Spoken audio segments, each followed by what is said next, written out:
नमस्कार, मैं खुशी और आप देख रहे हैं लुक स्मार्ट। आइए नजर डालते हैं आज की बड़ी खबर पर। भोले बाबा के वकील बोले भागते हुए नहीं पकड़े जाएंगे, ना भेष बदलेंगे, एजेंसी बुलाएगी तो हाजिर होंगे, चरणों की धूल वाली बात गलत।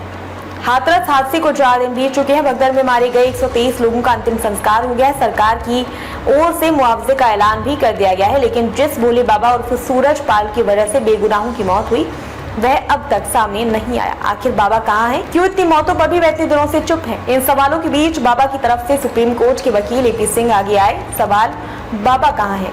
जवाब, बाबा भारत में ही है, कहीं भागे नहीं है। वह कहीं एयरपोर्ट पर नहीं मिलेंगे, कहीं दाढ़ी बढ़ाए हुए नहीं मिलेंगे, वह किसी घर या फिर किसी होटल में नहीं मिलेंगे, लेकिन जब भी इन्वेस्टिगेशन एजेंसी उन्हें बुलाएगी वह अपना पक्ष रखने के लिए वहां पहुंच जाएंगे। सवाल, 123 मौतों की जिम्मेदार सिर्फ आयोजक बाबा क्यों नहीं? जवाब, मानव मंगल मिलन सद्भावना समागम का आयोजन समय समय पर अलग अलग प्रदेशों में होता रहा है। इस बार चुनाव के चलते फरवरी से जून तक कोई आयोजन नहीं हो पाया क्योंकि आचार संहिता लगी थी।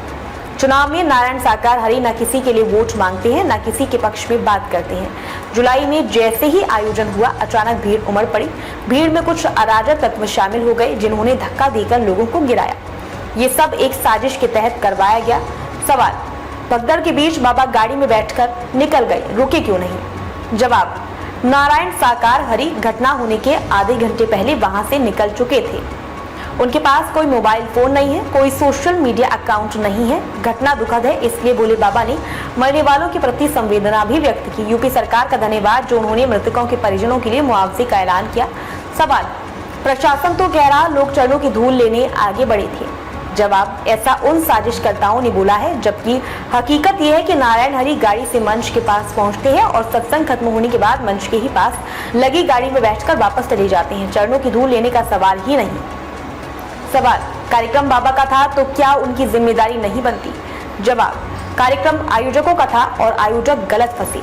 क्या सनातन धर्म का कार्यक्रम करना गलत है? मक्का मदीना में पिछले दिनों 1000 से ज्यादा लोग मर गए। क्या इसके लिए किसी को जिम्मेदार ठहराया गया, जबकि वहां तो लोग रजिस्टर्ड होकर जाते हैं?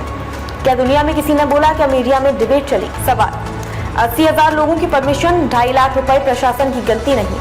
जवाब, प्रशासन वहां मौजूद था। कार्यक्रम के दौरान यहाँ कोई अफरा तफरी नहीं थी। भोले बाबा के जाने के बाद स्थिति बिगड़ी क्योंकि भीड़ के बीच अराजक तत्व शामिल हो गए। अब तक के लिए बस इतना ही। फिर होगी आपसे मुलाकात ऐसी एक और खबर के साथ। तब तक के लिए नमस्कार और देखते रहिए लुक स्मार्ट।